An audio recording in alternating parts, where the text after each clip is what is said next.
Hi, I'm Matt. The comma is perhaps the most used punctuation mark in the English language, even more than the period. However, whether people use it correctly is another matter. In this video, we'll take a deep dive into what the comma is and how it should be used. A comma is a punctuation mark that provides an intentional break in a sentence. Commas are often used after introductory phrases, to set off parenthetical phrases, to join two clauses with the help of a conjunction, or to distinguish items in a list. Let's look at each of these cases in detail. An introductory phrase is usually a dependent clause or prepositional phrase that sets up the rest of the sentence, which is usually an independent clause. Commas provide a pause between the introductory phrase and the independent clause. For example, after Douglas got to the station, the train arrived. The train arrived is the independent clause in this case, since it forms a complete sentence on its own. After Douglas got to the station is the dependent clause, which cannot stand alone. If these clauses were reversed in order, as in, the train arrived after Douglas got to the station, then the comma is not needed since the dependent clause follows the independent clause. Let's look at another example. Without a ticket, Douglas cannot board the train. Here again, Douglas cannot board the train is the independent clause, while without a ticket is dependent. The order can again be reversed, eliminating the need for a comma.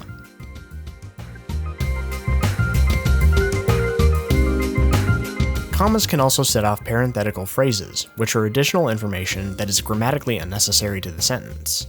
Let's look at a couple of examples. Douglas, a tall man, stood at the back of the ticket line. In this sentence, a tall man is an extra detail that isn't necessary to the sentence's structure, but gives an extra bit of detail. Douglas, who is reading The Lord of the Rings, enjoyed the train ride. Again, who was reading The Lord of the Rings could be removed from the sentence without changing its ultimate structure. Parentheses can also be used to separate out parenthetical phrases, hence the name.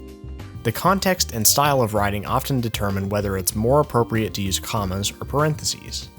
For example, humorous authorial asides may be most effective in parentheses. You can also use a comma when connecting two independent clauses with and or but. For example, Jim threw the ball and Alan caught it. Here, both Jim threw the ball and Alan caught it are independent clauses, since they work as separate sentences. Joining them together allows us to connect one action directly with the other. Jim threw the ball, but Marcus intercepted it. This example shows the exact same use of this structure, using the conjunction but instead. Comma but is probably the most common way you'll use this form.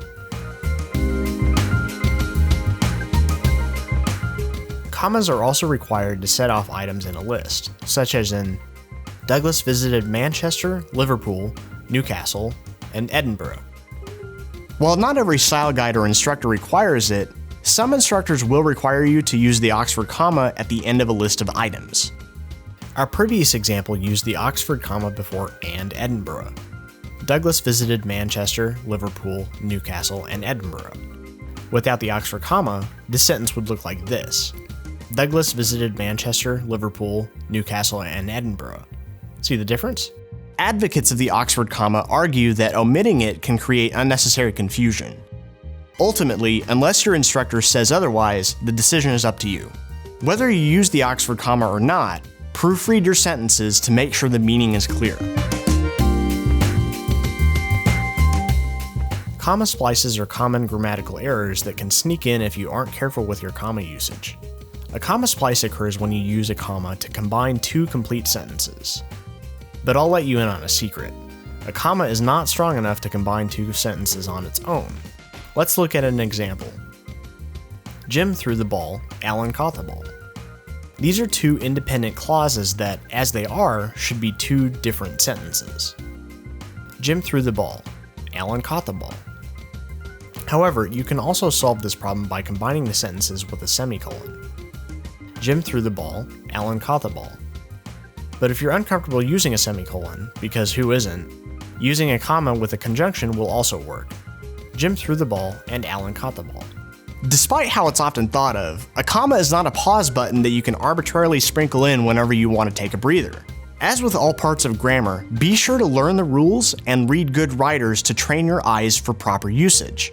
Also, be sure to use the Chegg Writing Grammar Checker to help make sure that all the commas are in the right place.